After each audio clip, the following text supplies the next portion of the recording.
स्वर्ग के द्वार पर बहुत भीड़ इकट्ठा हो गई थी। चित्रगुप्त को बुलाया गया। चित्रगुप्त ने कहा कि हमारे पास बस 3 लग्जरी स्वीट्स बचे हैं, जिसके मरने की कहानी सबसे रोचक होगी वही अंदर जाएगा।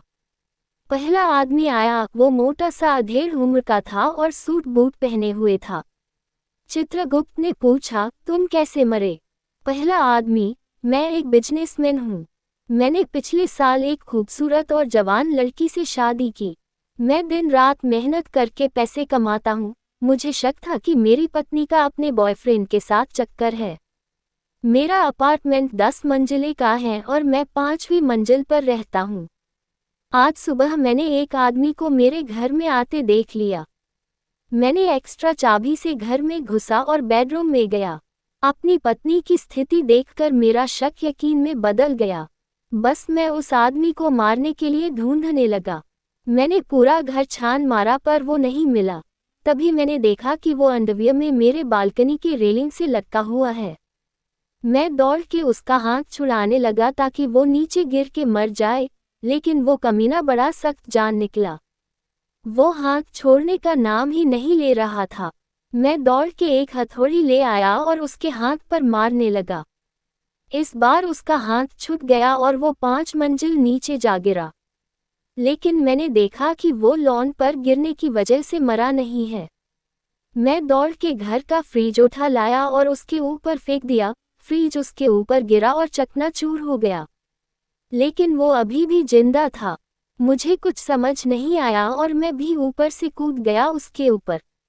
पता नहीं क्या हुआ, मैं तो मरकर यहाँ आ गया। चित्रगुप्त ने कहा, तुम्हारी कहानी इंटरेस्टिंग है, अंदर आ जाओ। नेक्स्ट। दूसरा आदमी जो जवान और गठीला था आया। वो सिर्फ अंडरवियर में था। चित्रगुप्त ने पूछा, तुम कैसे मरे? दूसरा आदमी, मैं एक स्पोर्ट्समैन हूँ। मेरा अपार्टमेंट 10 मंजिले का है और मैं 10वीं मंजिल पर रहता हूँ। आज सुबह मैं बालकनी में कसरत कर रहा था कि किसी तरह से नीचे गिर गया। चित्रगुप्त ने पूछा, और तुम गिर के मर गए? दूसरा आदमी, नहीं, गिरते वक्त मैंने किसी नीचे वाली मंजिल के बालकनी की रेलिंग पकड़ ली। अभी मैं ऊपर चढ़ने की कोशिश कर ही रहा था कि एक मोटा आदमी आया और मुझे बचाने की बजाय उल्टा मेरा हाथ रेलिंग से छुड़ाने लगा। उद्धरण चिन्ह। चित्रगुप्त ने पूछा, और तुम गिर के मर गए? दूसरा आदमी, नहीं, मैंने कैसे भी करके अपना पकड़ बनाए रखा।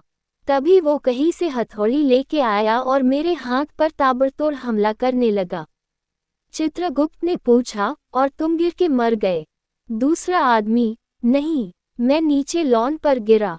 कुछ हड्डियां टूटी होंगी पर मरा नहीं। तभी वो पागल आदमी कहीं से फ्रिज उठा लगा और बालकनी से मेरे ऊपर फेंक दिया। चित्रगुप्त ने पूछा, और तुम दब के मर गए? दूसरा आदमी, नहीं, मैं फिर भी जिंदा था। तब तक मोटे आदमी को क्या सूझा और वो खुद ही मेरे ऊपर कूद गया। चित्रगुप्त ने पूछा, और तुम मर गए? दूसरा आदमी, हाँ, लेकिन वो मोटा भी नहीं बचा होगा। चित्रगुप्त ने कहा, तुम्हारी कहानी इंटरेस्टिंग है, अंदर जाओ, बड़ा मजा आएगा। नेक्स्ट। तीसरा आदमी जो जवान पर हल्का फुल्का था वही खड़ा था और सबकी बातें बड़े ध्यान से सुन रहा था। आगे बढ़ा। चित्रगुप्त ने पूछा, और तुम मर गए? तीसरा आदमी नीचे निगाहें किए हुए, वो बात ये है ना, मैं वो फ्रिज के अंदर छुपा हुआ था।